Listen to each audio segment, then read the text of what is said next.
And welcome to the AVForums podcast. And joining me for this edition are assistant editor Steve Withers. The internet is a communication tool used the world over where people can come together to bitch about movies and share pornography with one another. News editor Mark Hodgkinson. Dude, I think I just filled the cup. Games editor Mark Botwright. Brenda. And audio reviewer Ed Selley. In this world gone mad, we won't spank the monkey will spank us. Let's get cracking. Panasonic's European Convention was Monday and Tuesday of this week. We're recording this Wednesday night. It's going to go out Friday. That is why the podcast is late. Friday? Can't you get it done by tomorrow? I've got a video from the Panasonic Convention edit as well. I mean, you're quite welcome to take it all on, Steve, if you like. What's more important, the podcast or the Panasonic Convention? Don't answer that question, actually. Yeah. Right, so let's talk about the convention. It was held in Amsterdam this year. This is the second time that I'm aware that it's been held in Amsterdam. It was 5 years ago. It was the last occasion. Also in town was Barack Obama, which meant that everybody's plane had to circle around for 45 minutes whilst Air Force One landed. Quite a nice sight as well, coming into land, and there's Air Force One surrounded by Black Hawk helicopters. But he wasn't going to the convention. Well, he was going to a convention, but not the Panasonic one. So, no plasmas this year, Steve. This was the big thing. We weren't sure exactly how it was going to go over with the press, being LED, LCD only. But they are making a fist of it, Panasonic, by saying that they've got all this plasma technology, they're now going to put it into the LED sets. Yeah, that's what they were saying. It does sort of pose the question, why didn't you try and do it before? But I kind of got the feeling there was a slight air of sort of, sadness about the whole event because of the death of plasma. Even some of the Panasonic, employees, I won't name any names, but I can see that they were slightly, upset about the fact it was gone. It was always in the back of people's minds, I think, to a certain extent. And a lot of the questions aimed at the company, were sort of from a point of view of, can you really expect to replace plasma with LED, LCD, and can it be as good? They certainly, they were trying to make the best of it, I suppose, and they were fairly bullish in terms of their technology. But, and we can't really say from a show floor. I mean, I got to say, the pre-production models they had on display, particularly the, I think it's the AX800 and AX900, they looked pretty good for LED LCD TVs on a show floor showing, I think it was a football match with Barcelona, shot at 4K. Yeah, but the thing was the lighting as well, which was quite good. Because it wasn't if you're shooting a video, but if you weren't shooting a video... It was quite good in terms of getting an idea of what the TV sets were like. But actually, if you stood back and looked at all of them on display, every one of them had a different colour temperature. Not one of them looked similar. And there wasn't any way really to get right round to the edge and see, what the uniformity would be like if you were sitting off axis, that kind of thing. And also, they didn't give an awful lot of information about the actual panels that they'll be using. Usually they would make a big thing of it being an IPS panel, but they didn't actually come out and say what panels would be in what models. No, it didn't. In fact, it was a little bit thin on detail, wasn't it, really, Phil? There wasn't that much in the way of specifications. There were sort of headline numbers and some key technology they were talking about, but in terms of actual nitty-gritty specs, it was a bit vague. And they've also completely changed the model numbers now in an attempt to be less confusing, but in doing so have become more confusing, I think. I don't know. Everything starts with an A. I've watched that interview a few times now, and it makes sense, but you got to watch it. Well, it does make sense to a degree, because it's like everything starts with an A, okay, fair enough. And then if there's an S next, that means it's got a smart TV platform. If there's a 50 in the number, so if it's AS750, that means it's got smart platform and it's 3D. Although confusingly, there's also the AS740, which is 3D, and the AX800 and AX900 are also 3D, but they don't have a 50 in the number. But anyway, if there's an X in there, it's Ultra HD. Although again, the AX800 and AX900 obviously have smart platforms, but there's no S in there. So it's not that obvious, really. But I applaud them for trying.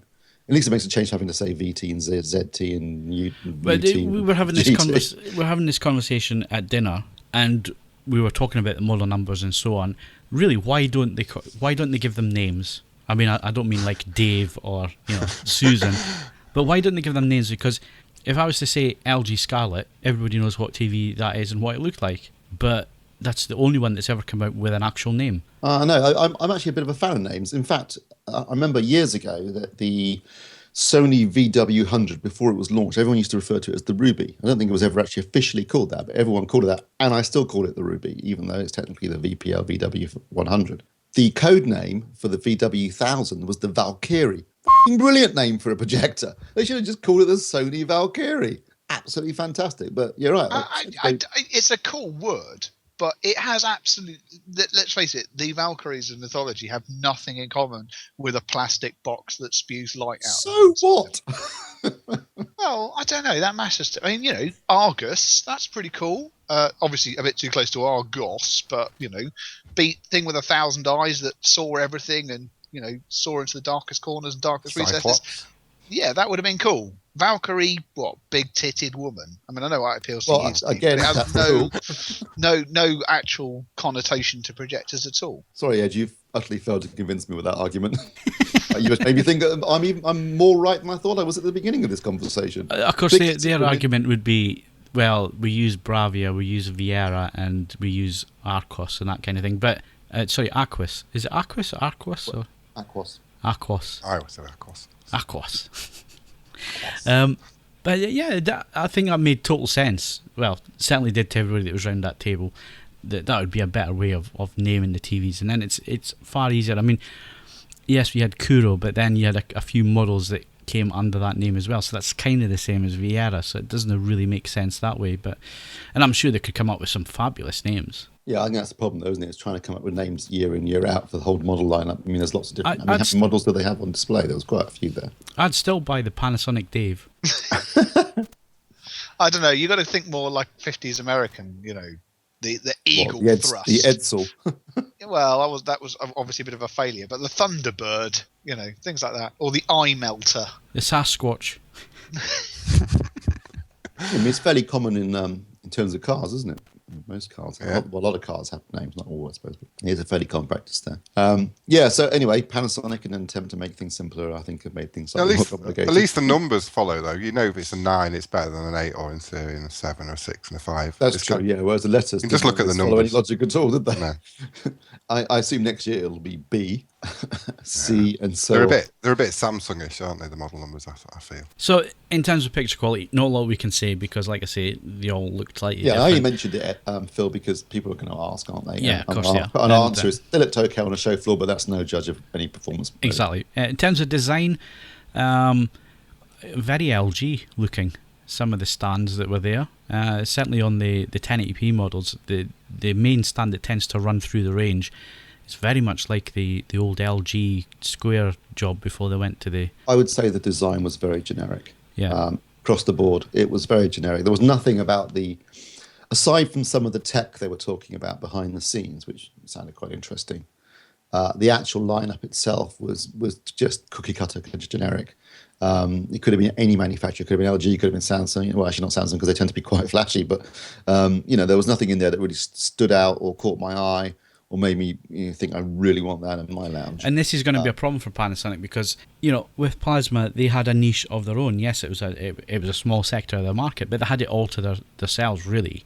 They're now stepping in with the big boys that have been doing LED LCD TVs for a lot longer than Panasonic have, and they really need to hit the ground running or they're going to disappear into a market which is just flooded with very generic looking TVs. I think they're going to struggle to compete in that particular marketplace against the big boys.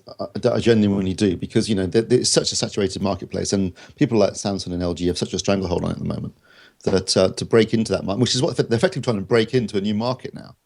Everyone else has had 10 years of it, and they're going to struggle, I think, to do that. And one of their big sort of aces up their sleeve in their minds is the AX900, using a full array backlight to try and get something approximating a plasma performance from an LED LCD TV. The thing is, that's going to be really expensive. It's not even coming out till September, at least, maybe after that, well, certainly after IFA. So it's going to be expensive. It's later in the year. I think come the end of this year, people are not going to shell out $4 or $5 grand when they know that OLED's probably around the corner, the following year. Or is it? Well, I mean, yeah, you've got to think everyone, well, maybe not. I think dropping $5 grand on something when there might be something better at a similar price point soon would put people off. I don't know whether you read the press release for the AX9 and AX8. I found it slightly confusing. They were kind of saying, well, here comes the AX8, it's great, but the AX9 is going to be so much better. You don't think that's going to put people off buying the AX8? I know a few people on the forum responded the same way. I think the 9's probably going to be, like Steve says, $4 or $5 grand. I mean, just look at what they did last year with the 4K TV and the price that came in at when Sony and Samsung had already cut their prices down to about $3 grand. The Panasonic was double the price. Yeah, it was 5.5, wasn't it? They would price themselves out of it right from the start, didn't they? Yeah, I mean, it was quite interesting. Joel Silver was there, from the founder of ISF. He gave a presentation talk during the plenary, and I thought it was quite funny because they were banging on about 4K, and then he came on stage and said, and you guys that have done ISS training, you'll know what I'm going to say next. He gave the 4 corner points of a good picture. So we all know where resolution sits there, that it's number 4. Yeah, 4th, yeah. So that was quite amusing that he came on and said that, and he said, well, really, the first one's dynamic range, not resolution's number 4, people, which kind of went against the message that they were trying to get across. But it was nice to see Joel there, see him on stage, and I got a chance to catch up with him a little bit later on in the day and have a bit of a talk. One of the things that he mentioned, Mark, was 1886. I've had this conversation with Steve, and I think there was about 4 people in the room understood what he was talking about. So kind of hit and miss in terms of where they were trying to direct the information on the TVs. I think they were trying to say, look, all our sets are ISF, but LG have been doing that for 7 years, 8 years. Well, and that's from the ground up. That's the entry level model all the way to the high end model. They're all got ISF controls. So I'm not really sure what they were trying to do. Probably trying to impress you, Phil, to be honest, and even Steve. That reaffirmation of picture. They're committed to picture quality, so that the ISF controls are there. That's the marketing behind it, I think. So. I think there's that and the new Gamma, but the thing with the new Gamma is nothing at the minute is mastered at a consistent level. It's either 2.2, well, it's anywhere between 2.2 and 2.6 when it comes to Gamma. Take your pick. Different studios, different places do it differently. Yes, there's now a standard, but are the studios going to come into line with that standard? Because if they don't, then using 1886 is about as much use as using 2.2. And actually using 1886 is probably going to crush more detail in the blacks, because the whole point of it is to try and raise the shadow detail, raise detail in the lower levels. If something's mastered at 2.6, it doesn't matter if you're using 1886, does it? Because there's not going to be any detail in there. True. Yeah, I think they were keen to emphasise that they were trying to, produce TVs that are accurate in terms of things like colour gamma and grayscale gamma. That they have ISF controls, and also that they still place a lot of value on THX certification, up to and including launching a new THX certified Blu-ray player. I'm not entirely sure how that adds any value really, but as long as the player is doing what it's supposed to be doing. But they seem to be trying to set themselves up as being a high quality product with accurate images, and I guess that's their way of trying to differentiate themselves from all the other manufacturers of LED LCD TVs in the marketplace. At least all their screens were flat. Yeah, and obviously you weren't there for the plenary, Steve, but they did have a go at that. They actually said, you'll notice that we don't have any curves in our range, and then they said to all the journalists, but we're interested in your views, so come and tell us what you think about curved TVs, and if there's a demand for it, we may introduce it. But I think what they're saying was, we ain't curving our screens, which was a positive, I suppose. Depends really. Are they making their screens, or just buying them in from somebody else? But this is what, getting back to the VA IPS thing. We don't know. We don't know what's going to be in there, and they are. I did notice a 39-inch model, which is LG's line this year as well. They've got a 39 in there, so you got to guess that that's going to be an IPS. But then no, they're not. They're not IPS. The 39s aren't IPS. I can't remember who makes them, but they're a VA type panel. 39s. Right. Well, there you go then.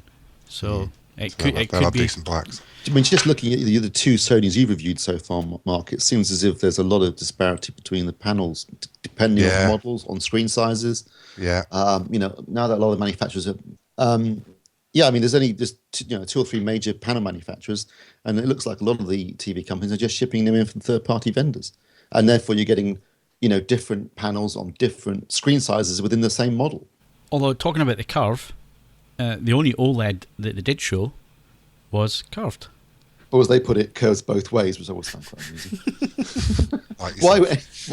Why they want to show us that you can curve, concave and convex the TV?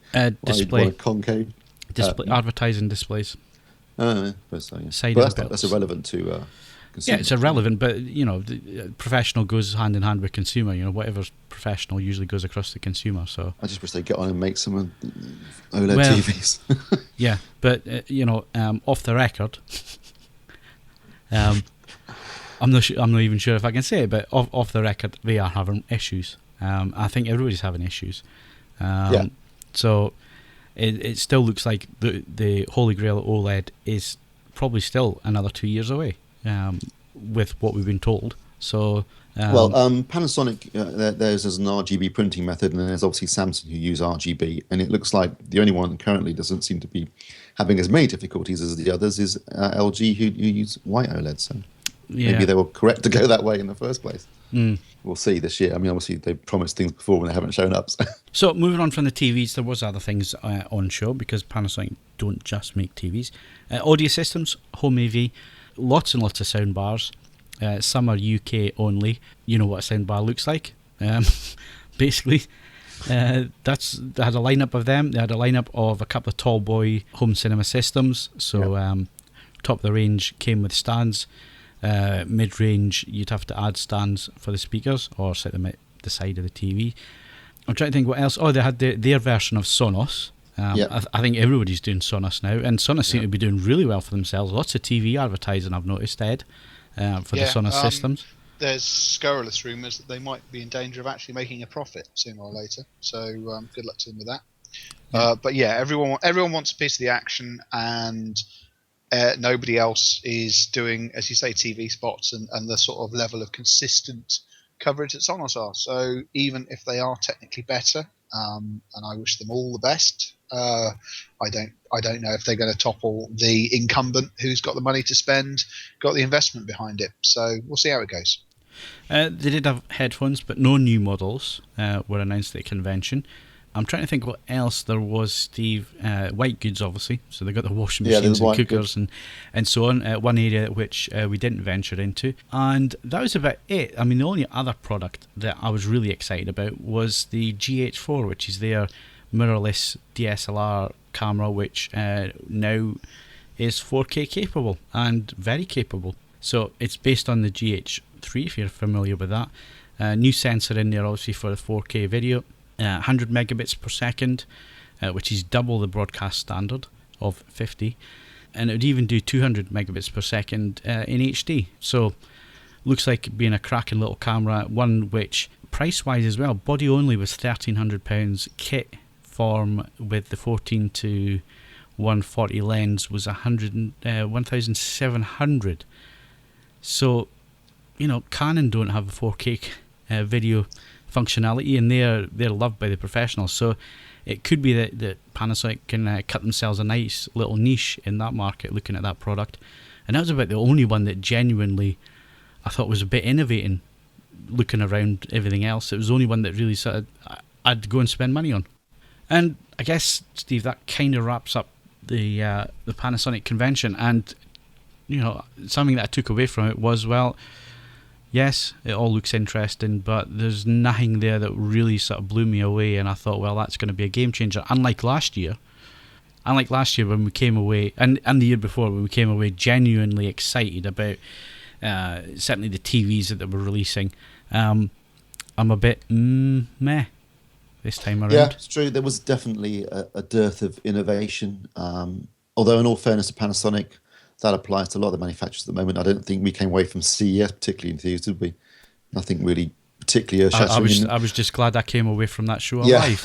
I'd love it, Phil, if your video for AVForums basically has you going into Amsterdam, does a quick montage of the products, and then it just turns to you and you go, meh, and then it just cuts to the credit. Just wander off. Maybe just put fan. No, we're not that cruel. And to be fair to Panasonic, they had to. There is a business case behind everything. They are a business, they have to make money. The new boss that's come in, the new CEO, is basically looking at the business and saying, well, that's not making money, get rid of it. And Plasma fell under that. And you can't argue with 7% of the market. That's all Plasma had. So you can't argue with the business case, which was, well, we're losing money hand over fist. We're only getting 7% of the market. Get rid of that. We can maybe make some money on LED, LCD TVs. We spent all this money on R&D, put all that towards the LED TVs and see if we can make money. And if they don't make money, I have no hesitation in saying Panasonic will no longer make TVs if it doesn't make money this year. Because they will just say, right, get rid of it. We can make more money in solar panels and irons. Hair dryers. That's true. I think a lot of manufacturers are in the same boat, though. I mean, obviously OLED's proving more difficult to make than they could possibly have imagined, and they're placing a lot of emphasis on 4K. So they're going to have to hope to God that works out, because if it doesn't, or it takes a lot longer for it to become, popular, or there's, difficulty in delivering 4K content, which I can see being a real issue going forward, then a lot of them are going to be in trouble. Or it could be that they're saving OLED for a rainy day. I think if they had it, they'd issue it. Do you think? Yeah, if I was in charge of the company and I had something that people wanted, I'd get out there as fast as I could. If I needed to steal a march on the competition. Well, LG have done that, haven't they? They're going to have 3 years to themselves, aren't they? It'll be interesting. It'll be interesting to see if they sell any. Yes. But it could be the price, won't it, Phil? Basically. Yeah, it all comes down to price, and to get the prices down to levels where the your average consumer can afford them, you need competition, and you need the market to have plenty of options. And the only option at the minute is LG. I mean, it could be that they're keeping this stuff on the back burner. I mean, Panasonic said in their press conference, so I'm not giving anything away here, that they will release it when they see that it is ready to be released. So maybe 4K is giving them a bit of breathing space. We can sell LED TVs with a higher resolution, charge a bit more money for them, say it's a new technology, and in the meantime, try and sort out OLED, and if it's ready to go, it'll go. But I'm starting to worry about OLED, the same as I'm starting to worry about 4K Blu-ray. I'm really starting to worry about 4K Blu-ray. The fact that we haven't heard anything, and we're almost into April now this year, because it's making me begin to think that we're not going to see a 4K Blu-ray system of any, either it won't happen at all, or what happens won't be supported by the studios, in which case it's a waste of time anyway. Because I think the studios just want to shift stuff via streaming and download. They're not interested in the disc-based format. End of story. Well, you just got to look at the cinema distribution model, haven't you? The DCP model, where it's easy to distribute. They're not having to spend money on loads and loads of prints. They put the digital file out there. They can copy the digital file umpteen times without degradation, get it out to the cinemas nice and easy. They've got all the protection that they want. So they're going to want the same thing for the home market, and streaming offers that. It does. Anecdotally, by the way, I mean, this is just from my friends coming around to my house when I've had both OLED. I've had the two OLED TVs that are currently available, the LG and the Samsung, and I also have had pretty much all the 4K TVs at some point or another that have been released to date. And all my friends have been more impressed with 4K. How many friends are we talking here? You've only got one friend. No, I've got more than one friend. Prostitutes don't count. They've still got an opinion. Still got eyes, unfortunately. No, there's only 2 or 3 people, but they've all said, well, actually, I preferred the 4K TVs that we've seen to the OLEDs. So, maybe the manufacturers are thinking, well, I think you need new friends. Yeah, definitely going to say that. I don't know. I mean, if you think about it, yes, I can see the appeal of OLED, and I'm sure that most enthusiasts can. Whether the mass market is necessarily seeing the appeal, and maybe that's one of the reasons why Samsung just thought, it's hard to make, it's expensive, and we're not selling any, and no one seems to be that bothered about it. So let's just concentrate on 4K, because resolution numbers are easy to sell, even if, as is the case at the convention, when you stood far enough back from the TVs, because they had the same bit of footage being played, exactly the same footage simultaneously being played on both 4K and 1080p TVs, and you stood far enough back, you couldn't really tell the difference anyway. How far back? Not that far away, actually. If you've got about 10 foot away, it started to get difficult. Yeah. As you got closer, it was much more obvious, obviously. So it depends on how far away you sit from your TV. I sit pretty close, but But yeah, I mean, which is the point Joel Sill was making the day before. Yep. Right, so that was the Panasonic Convention. There is a video report, and it is interesting because it gives Panasonic's point of view. Lots of interviews in there from their product managers telling you why they've done things a certain way and why they're releasing stuff. So if you're interested in that, that should be up when this podcast goes live. Let's move to Ed. Let's talk about speakers, Ed, because we haven't spoken about sound systems for at least 2 or 3 podcasts. Biscuits kind of got in the way, which we will come on to. Which we will come on to later on. But Monitor Audio Silver, you've had the AV12 speaker package in for review. What was your thoughts? Well, hopefully by the time this goes up, the full review will be in place. So I'm going to say out loud that it's a really very likeable thing. And that's significant for 2 reasons. Firstly, I'm going to put my own previous preconceptions straight out in the open. I've never historically been a big fan of monitor audio speakers. I found them a little bit shouty, a little bit aggressive, and they seem to have solved a number of those issues. And secondly, it's a rare thing in this day and age, and I will expand on this. It is genuinely a home cinema speaker package. It is not a multi-channel speaker package comprised of stereo speakers with a sub and a center speaker. It has genuine and very effective rear speakers, and someone has clearly thought about how it operates as a package, and it's not an inconsequential sum of money. It is, depending on where you're shopping around, somewhere between £2,800 and £3,000. But as a one-stop shop that also isn't going to make people's eyes bleed, because it's beautifully made, and even in the finish of the review sample, which is not my favourite colour, it is a very, very nice thing. It really is. It's a properly good solution. I mean, we make all jokes about wife acceptance factor and other slightly sort of misogynistic things, but realistically, if your listening space also has to be a lounge and an attractive place to be, they've got that nailed, and they've managed to do that whilst really making a big step forward on performance as well. And then I have to say, we're going long on speaker packages. I'm hopefully going to do 2 in April. A much more affordable offering from Dali. We were hoping to do it this month, but it's been pushed back slightly. That's under £1,000, and I have very high hopes for that. And then towards the end of April, we're getting a package in from a German speaker brand called Quadral, one of my sort of unsung heroes of AV and hi-fi.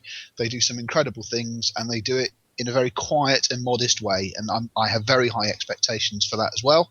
And as a side note, right at the end of the month, like all of my reviews, but particularly at the end of the month, I am going to try and justify the existence and get you excited about a pair of earphones that cost £600, and I'm hopefully going to try and persuade you that not only are they not a curio or a thing for rappers and idiots, they are genuinely something to celebrate and something to be excited about. I don't think my ears are worth spending that much money on. Well, all I'm asking you to do is to read the review and see what you think. I'm hoping they're over ears at that price.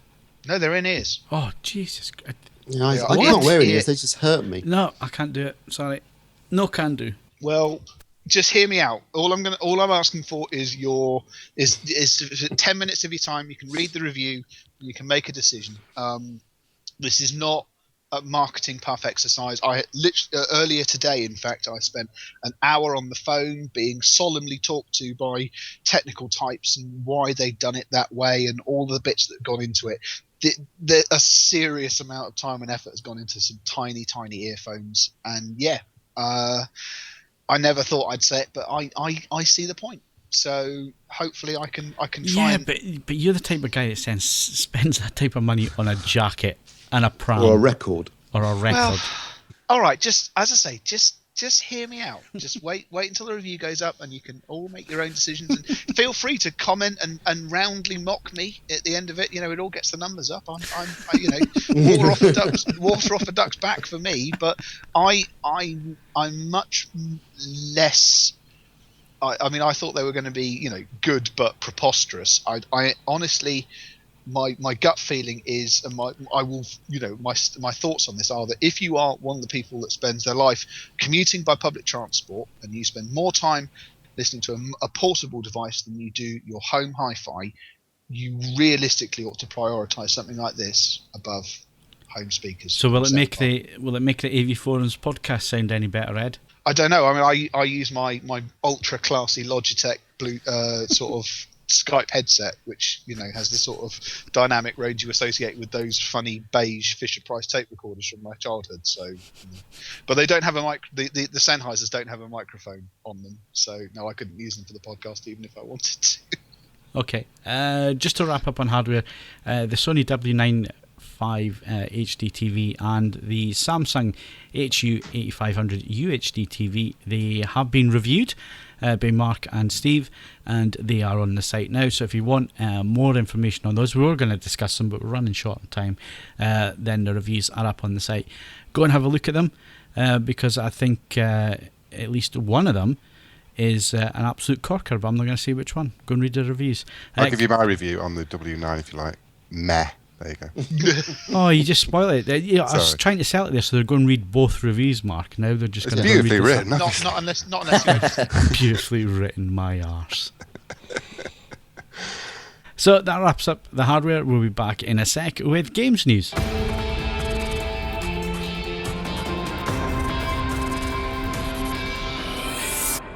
So are you there, Mark? Of course I'm here. He sounds less 80s than he did earlier, Yeah, Strepsils has kicked in. Yeah, okay. Right, so last week we spoke about Sony VR rumours, and now it's been confirmed. Tell us about it. Yep, GDC, and if you like the nice names, Project Morpheus has been unveiled. VR headset, it looks very cool. They've obviously worked on ergonomics and aesthetics, and it looks like, if you can imagine sunglasses for someone out of Tron, that's basically what it looks like.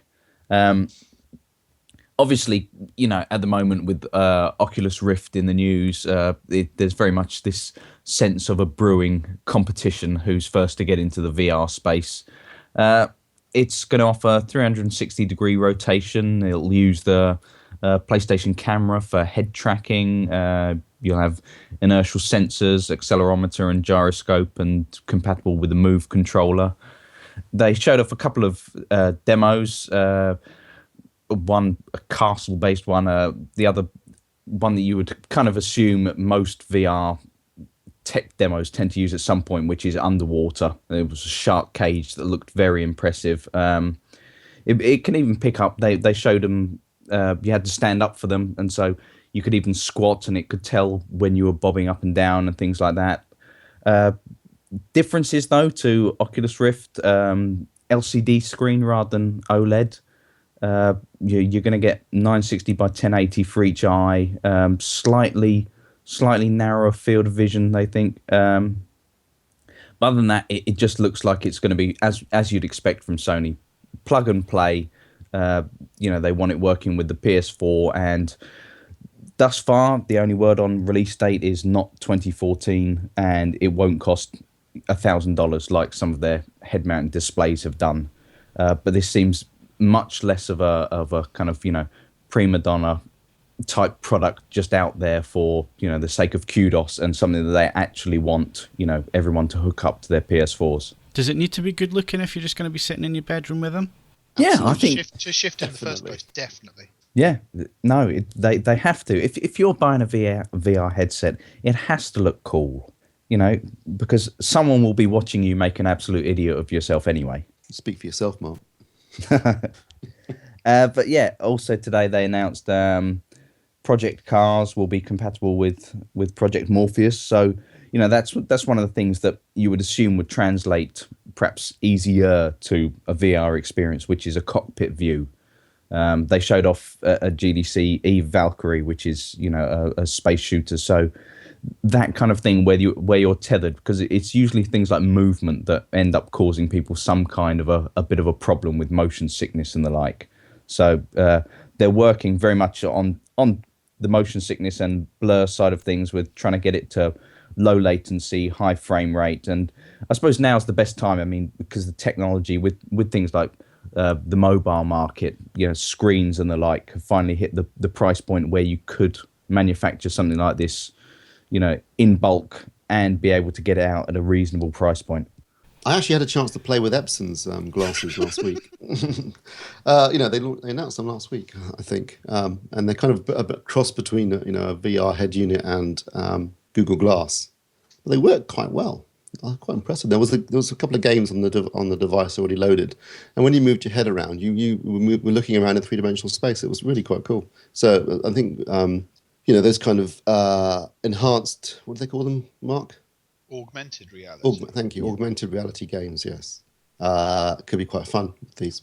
I think everyone is really keen on the idea of augmented reality simply because they want at least one sort of app or function. So you see everything like a T800 does in red with just over-glossed white writing, just giving you various options. It'll be amusing. I think most people just want to augment their reality, to be honest. Right. Don't know.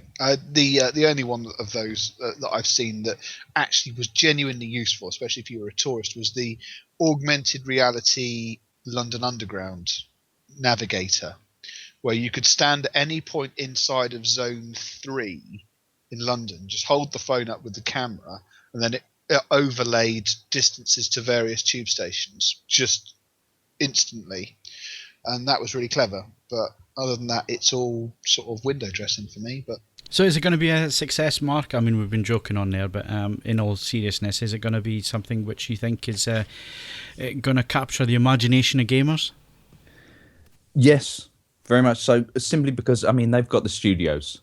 Sony have got, the backing behind them to be able to actually push this thing forward in a way that perhaps other companies, you would say previously didn't, but given the fact that, are we going to get onto Facebook buying Oculus Yeah, VR? I was just going to say, I mean, have Facebook wasted $2 billion? Nope, not in the slightest. I don't think. It depends what your view is of Facebook and where you think Oculus was going. I mean, with the way that Sony have kind of, perhaps pushed things ahead, and it looks like, I mean, okay, they're not going to release Project Morpheus in 2014, but it's looming there on the horizon, and the fact they're making it public kind of steals a little bit of Oculus thunder. And Facebook give them backing. That's the point. It's giving a huge injection of cash and backing to be able to do various different things. And there's really that argument, on the surface of it, the internet's quite annoyed the fact that this was, a group of creative minds, and it was kind of community goodwill pushing them forwards. And, now they've been brought up by the kind of Death Star of social media. But at some but the point, difference is for those of us that inhabit planet Earth, that means it might actually happen now. Yeah. I was going to say, that's the point. Goodwill and online socialism achieve precisely dick. That's the point, which is it's the mainstream that will push it forwards and legitimize it and make it into some kind of technology that you will actually see in any way come close to being ubiquitous. If it remains a niche product or something that, that we've seen so many different technologies that have just died with people saying, actually, that was really good, but it's defunct, it's gone. The problem is that it mixes in with this whole idea of who are Facebook and what exactly are they going to do with what was previously something seen as kind of open and the kind of socialist view of technology being for the benefit of all. But Mark Zuckerberg said that he sees it as a new communication platform, and there'll be, he'll carry on with the gaming side of things, and that they'll be pretty much independent of Facebook, operating on their own. So Marcus Pearson's come out and said that he won't release Minecraft on the Rift anymore because he doesn't trust Facebook. But Palmer Luckey, the Oculus inventor, has defended against the kind of barrage of internet onslaughts from various sectors of the market, saying that, look, they might now be able to make it cheaper, they might be able to make it better, source better parts for it, various shelved plans, they can open up again because they've got the backing to actually go there. People will look at the bottom line, and that a lot of people might be getting rich off this, but largely it looks to be buying out the company in shares rather than just outright cash. But still, isn't that because Facebook haven't actually got any cash? Exactly, it's all just paper money, isn't it? Yeah, and so therefore, it's basically you're tying one company to another and saying, well, if you benefit, we benefit, and if we benefit, you benefit. And so it's one of those things, people are a little bit worried about Facebook branding and what type of software they'll be pushed towards. Will it be pushed towards, various different small scale social media experiences, tack-ons to the Facebook side of things, go and, little underwater dive or something like this, whereas people want them linked to actual games. But no, I'm quietly optimistic about it, that it's the way of the world. It's market forces, and ultimately, if this was going to in any way become legitimate and mainstream, it was probably at some point going to need a backer. But the question was, did it have to be Facebook? Well, let's face it. I mean, in reality, the friends I have on Facebook, I would never have anything to do with, and I probably wouldn't have anything to do with them. Aren't people sick of Facebook? Yeah, I mean, it's just a waste of time, isn't it? It's just full of adverts now, and people showing pictures of their breakfast and shit like that. I can't believe that anyone puts any faith in that bloody company. I don't think you should. It's a waste of time. Surely people will just move on to something else, and it'll just die a death, like MySpace and those other things did. Well, this is probably the reason why they're looking into other things. They want it to evolve rather than just die. I did like the spoof going around that in retaliation, MySpace had bought Viewmaster.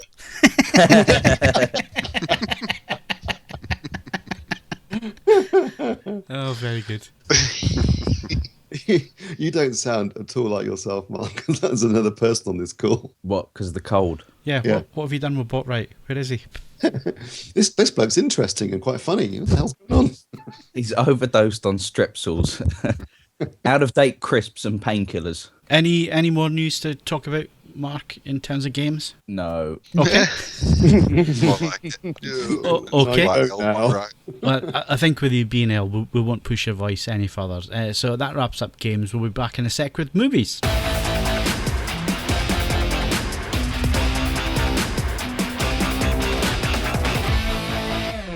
So, Steve, what's at the cinema this week?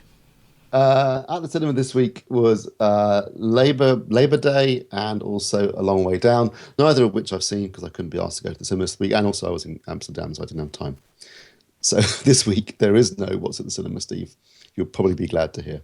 Next week I'll be covering Captain America: Winter Soldier. Okay, so Short and sweet. Short and sweet, I suppose. Okay, let's cue up the music. Mark's AV Snack is coming next.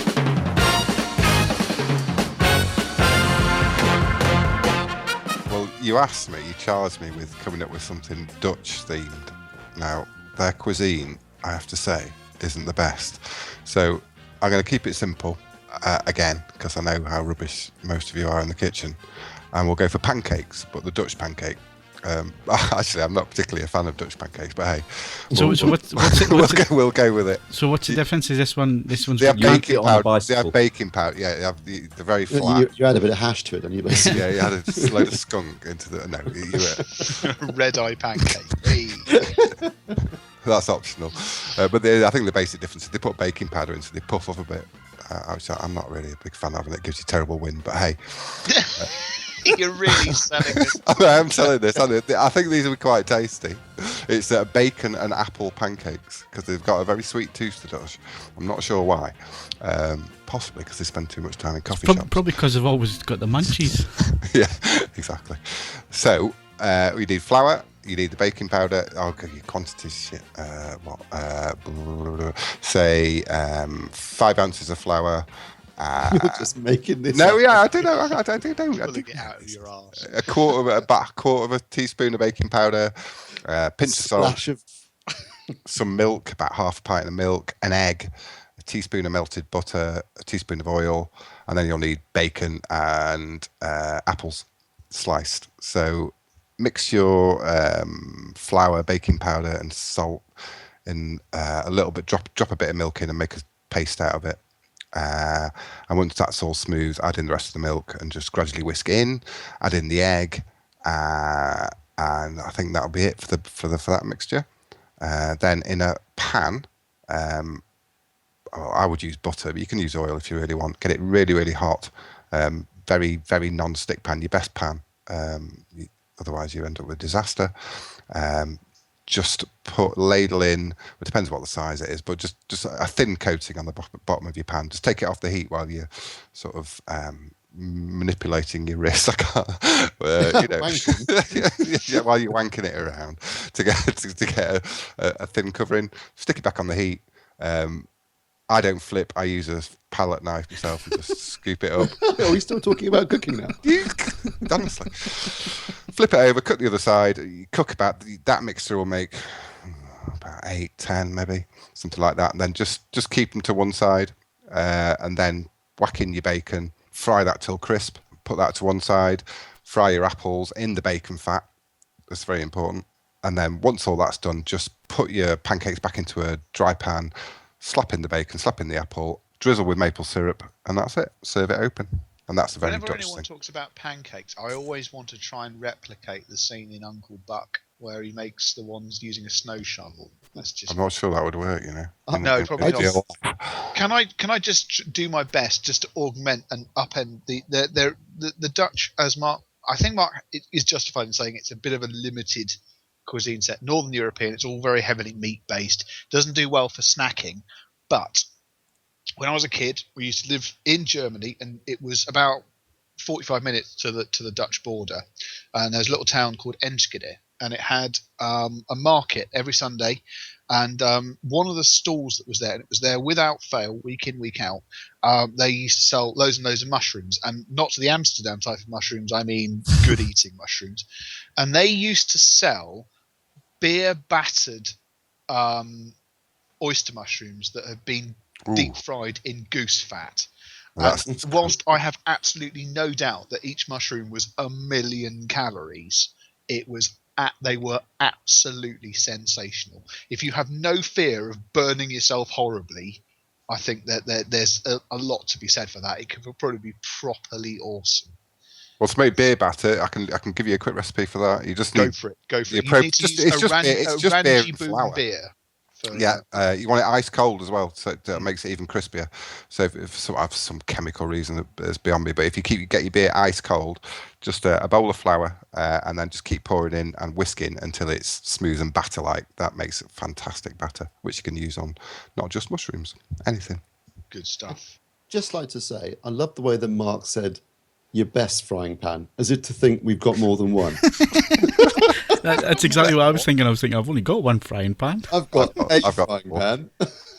I've got 2 frying pans and a Le Creuset volcano pan for omelette work. What have you got, Botwright? Everyone knows you're a flash git. He's got a mic. Well, quite. I've got several frying pans. Flying frying pan. You racist bastard. You mean a wok? Yeah. Oh, dear. Oh, actually, I've got a wok. Trying to make pancakes in a wok. Don't. Yeah, We'd be very clear on this, just in case anyone is listening and going, "Oh, all of that work." No, it emphatically will not. That would be quite worth it, though, because rather than flipping it, you'd have to use kind of centrifugal force. Yeah, I was about to say, if you had a hob which also was able to rotate the wok at a steady 35, 40 RPM, it might work. But it's definitely doable. I haven't seen one of those recently, or ever. It'll be 33 1/3, Ed, would it not? I don't know if there's any turntable motor that would stand up to that level of abuse, Phil. But I'll see if there's anything on the internet that allows you to do it. Okay, so that was Mark's recipe. What do we think, guys? Let's go to Mark Botwright first. I always like the idea of making pancakes more than eating them, and not flipping them. That's kind of the whole point. No, I don't flip. It's too risky. Risky. I get very temperamental if things go wrong. A typical chef. Yeah, I do. It upsets me. You start shouting at the children and the wife. Get out of the kitchen! No, I just sulk. Personal. It's like a personal failure. Okay, Ed? I like the idea of it. I have to admit, I don't get the bacon and sweet things, but we've discussed my disdain for sweet things full stop. So I like the premise of it. Probably all go all in on a savoury one for me, but based on that, still give it a 7 or so. I have to say, maybe because I don't make pancakes that often, I always ruin the first one getting my eye in. You're supposed to ruin the first one. That's traditional. Oh, okay, fine. In that case, I'm bob on for pancakes. Yeah, bob on. Yeah, okay. No, give that a solid 7. But when have you ever not given a badge? I'm sorry, I don't bother myself with mediocrity. I select items that are good. That was below the belt, Steve. Come on. It was funny though. Come on. He's got Robina recently, I've noticed. just have to do terrible televisions. That's not my problem. I hunt out things for the AVForums region that are actually some cop. There's a limitless collection of dross out there, and I don't go anywhere near it. Life is too short for dross.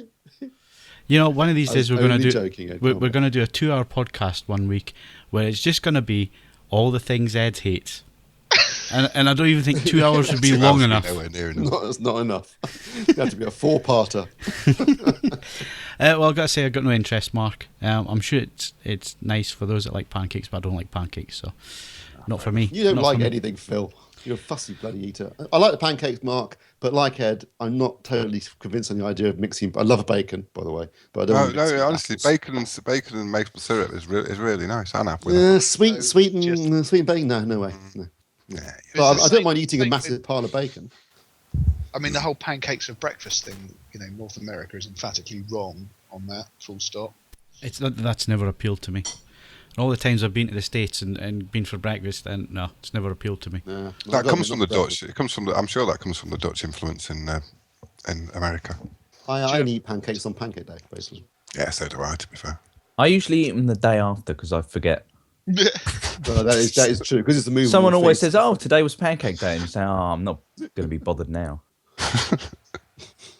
I've been eating hot cross buns and Easter eggs for the last 2 months. How's your popcorn, Gary? Awesome. Yeah, no, great. That's good. It's really good. And I found, even though I didn't previously particularly like popcorn, I'm acquiring quite a taste for it now. And I just had the plain popcorn with nothing on it, just the popped corn. So it's filling and healthy. And yeah, it's okay. It's good. I don't know about healthy. You must be eating more than the popcorn because you put the weight on, mate. Oh, well, yeah, I just told you I spent the last 2 months eating hot cross buns and Easter eggs. And if you watch the Panasonic Convention video, you will see the proof of that. Is Steve now in widescreen? Yeah, did you shoot it on a fisheye lens? Yeah, he was using fisheye lens. Right. They say the camera adds £10, isn't it? How many cameras were on you? It's on me, yeah, I know. Yeah, I've not got room to speak. Right. So that's Mark's AV Snack. If you've got any ideas or you want more suggestions, maybe themed suggestions for certain types of movies, send them in, podcast@avforums.com, and we'll pick some of those. Right, what's next? Can I make a suggestion to Mark for snacks? Can we have some snacks that involve crackers? Some snacks that involve Jacob's crackers. And maybe Ed will actually do the challenge. Despite my loathing my for wife them has been distinctly unwell last couple of days. She's actually been eating There's always more crackers than I have. You're like a crap racing driver who's always got a bloody excuse.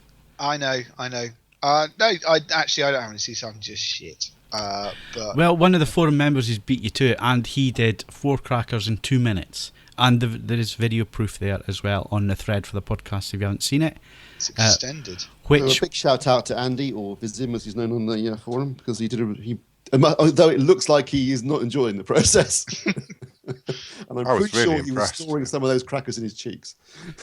Right, so it's on the thread for the 12th of March podcast. Go and watch it. There's a link there for Flickr. Go and watch the video. Just a recommendation from me: if you're going to film something on a camera phone, do it in the right aspect ratio, please. Ooh, that really annoys me. That does sound like that really annoys me. But it's funny to watch, and well done, sir. You are the first one to complete the challenge, so well done. And if anybody else wants to take up the challenge, Steve's going to tell you the rules now. Well, the rules are kind of changing a bit because I can't remember what I originally challenged Ed to do. No, it's effectively you can't drink during the point where you're eating the crackers, and you can't have anything on the crackers. So you are eating dry crackers, and then not imbibing any fluids during that consumption. Yes, process. But there's also a time limit, which was two crackers in 60 seconds.